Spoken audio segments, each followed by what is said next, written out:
জাতীয় নাগরিক পার্টি এনসিপির দক্ষিণাঞ্চলীয় মুখ্য সমন্বয়ক সংসদ সদস্য হাসনাত আব্দুল্লাহর যুক্তরাজ্য সফরকে কেন্দ্র করে ব্রিটিশ বাংলাদেশের রাজনৈতিক মহলে আলোচনা ও উত্তেজনা দেখা দিয়েছে। সফরের বিভিন্ন কর্মসূচিকে ঘিরে আওয়ামী লীগ ও ছাত্রলীগের কিছু নেতাকর্মী এবং বিরোধী পক্ষের মধ্যে পাল্টাপাল্টি অবস্থান লক্ষ্য করা গেছে। 12 জুন লন্ডনে পৌঁছানোর পর হাসনাত আব্দুল্লাহ শহীদ আলতাফ আলী পার্কে শ্রদ্ধা নিবেদন করেন। ওই ঘটনার কয়েক ঘণ্টা পর পূর্ব লন্ডনে ছাত্রলীগের একটি অংশ বিক্ষোভ কর্মসূচি পালন করে। 14 জুন অক্সফোর্ডে হাসনাত আব্দুল্লাহর একটি অনুষ্ঠানের বিপরীতে মিশন বাদাম নামে একটি প্রতিবাদ কর্মসূচির আয়োজন করা হয়। স্যান্ডেলিনা সো, রূপচর্চায় আভিজাত্য। আয়োজকদের দাবি, এতে বিভিন্ন এলাকা থেকে অংশগ্রহণকারীরা যোগ দেন। ওই অনুষ্ঠানে হাসনাত আব্দুল্লাহ এবং ডাকসু ভিপি সাদিক কায়েম বক্তব্য রাখেন। 15 জুন পূর্ব লন্ডনের এলম পার্ক এলাকায় একটি মধ্যাহ্নভোজ কর্মসূচিতে অংশ নিতে গেলে হাসনাত আব্দুল্লাহকে লক্ষ্য করে ডিম নিক্ষেপের ঘটনা ঘটে। এ সময় এনসিপি নেতা এহতেশামুল হকের সাথে আওয়ামী লীগ নেতা শাহ শামীমের হাতাহাতি হয়। এ ঘটনার 30 মিনিট পর আওয়ামী লীগ নেতা শাহ শামীমকে থাপ্পড় মারার একটি ভিডিও ভাইরাল হয়। একই দিন পূর্ব লন্ডনের মাইদা গ্রিলে এনসিপি ইউকে অ্যালায়েন্সের একটি অনুষ্ঠানের বাইরে বিক্ষোভ করেন আওয়ামী লীগের সমর্থকরা। পরিস্থিতি নিয়ন্ত্রণে পুলিশ মোতায়েন করা হয় এবং কয়েকজনকে আটক করা হয়। অনুষ্ঠানস্থলে বিক্ষোভের কারণে হাসনাত আব্দুল্লাহ প্রায় 3 ঘণ্টা পর সেখানে আসেন।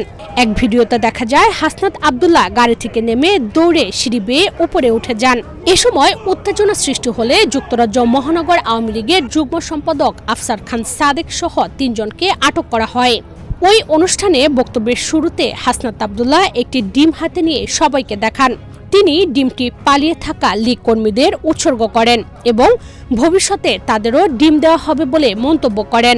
ডিমটা আমি ডেডিকেট করছি পৃথিবীর বিভিন্ন প্রান্তে পালিয়ে থাকা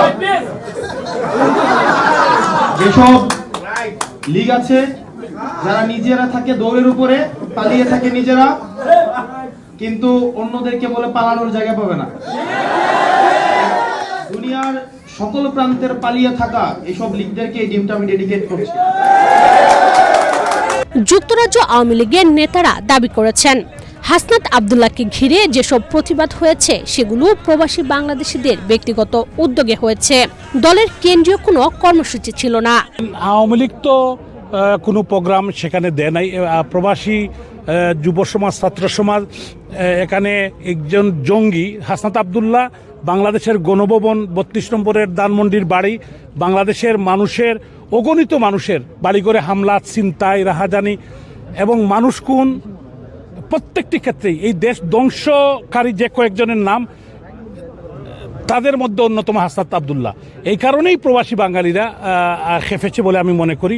আপনি আওয়ামী লীগের কোনো সিনিয়র নেতৃবৃন্দকে আপনি দেখতে পেয়েছেন কিনা আমি জানি না। যুক্তরাজ্য আওয়ামী লীগ কোনো প্রোগ্রাম সেখানে দেয়নি। তো তরুণ সমাজ, ছাত্র সমাজ, যে তরুণ সমাজ ছাত্র সমাজকে তারা মোটিভেট করে এই দেশকে ধ্বংস করেছে, এই যে একটি জঙ্গিবাদী কায়দায় বাংলাদেশের জঙ্গিবাদীর যে উদ্যান করেছে, এবং এই কারণেই কিন্তু প্রবাসে যে তরুণ সমাজ, ছাত্র সমাজ খেপেছে এবং এর একটি প্রতিবাদ হয়েছে, আপনারা দেখেছেন। এবং যে জায়গায় সে যাচ্ছে সেখানেই প্রতিবাদ করা হচ্ছে। এটা স্বতঃস্ফূর্ততা, এটা কিন্তু কোনো রাজনৈতিক আপনি প্ল্যাটফর্ম থেকে বা কোনো পলিটিক্যাল পার্টির থেকে আপনি কোনো প্রোগ্রাম দেওয়া হয় না। এটা আপনি বোধহয় খেয়াল করেছেন রাসেল।